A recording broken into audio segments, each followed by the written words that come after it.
मित्रांनो, आयुष्यामध्ये पुष्कळ असे प्रश्न निर्माण होतात. पुष्कळ असे प्रश्नांची उत्तरं आपल्याला दिसत नाही आहे. तर घाबरून जायचं काहीच कारण नाही आहे. कारण तुम्ही किती काही केलं तरी तुमच्या प्रारब्धात जे आहे ते तुम्हाला भेटेल. आणि जे तुमच्या प्रारब्धात नाही आहे ते किती कुठूनही तुम्ही प्रयत्न केला तरी भेटणार नाही आहे. त्याच्यामुळं तुमचं काम करत राहा.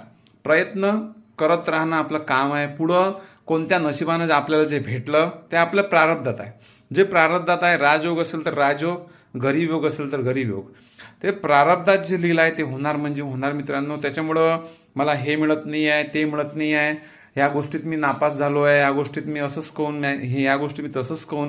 तर ह्या गोष्टीपासून आपण दूर राहायला पाहिजे. कारण जे देवानं लिहिलेलं आहे नशिबात, मी असं म्हणत नाही प्रयत्न करू नका, प्रयत्न तर मग दे मध्ये हरी पलंगावरी, असं कधी होत नसते. पण प्रयत्न हे मनातून केल्यावर 100% यश मिळते मित्रांनो. पण कुठे कुठे नशिबाची गोष्ट असते, ते आपल्याला नशीब साथ देत नाही आहे. त्याच्यामुळं माणूस थांबलेला असतो.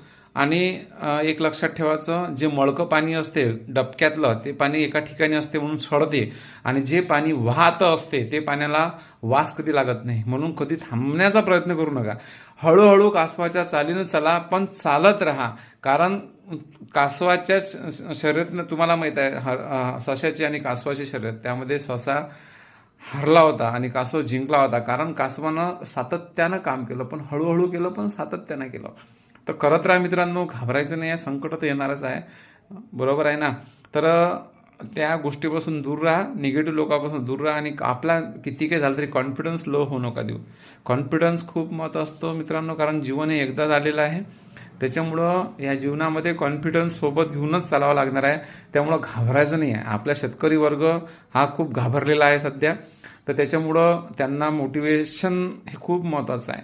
आणि ह्या गोष्टीपासून 100% दूर राहा मित्रांनो. आणि कॉन्फिडंट राहा. कॉन्फिडंट राहिल्यानंतरच तुम्ही आयुष्यात काहीतरी करू शकता. माझ्या आयुष्यात पुष्कळ असे प्रश्न निर्माण झाले होते, आता ते सॉल्व्ह झालेले आहे. आणि निगेटिव्ह विचार नका करू. कारण बॉडी ही तसाच विचार करत राहते आणि तशीच रिस्पॉन्स देते. पॉझिटिव्ह राहिल्यामुळं तसाच रिस्पॉन्स भेटतो पॉझिटिव्ह. त्याच्यामुळं नेहमी पॉझिटिव्ह राहा. निगेटिव्ह राहण्यात काही पैसे पडत नाही, पॉझिटिव्ह राहण्यात काही पैसे पडत नाही. मग निगेटिव्ह कशाला राहता. चला भेटूया दुसऱ्या व्हिडिओमध्ये. व्हिडिओ आवडला असेल तर लाईक करा, शेअर करा. चला.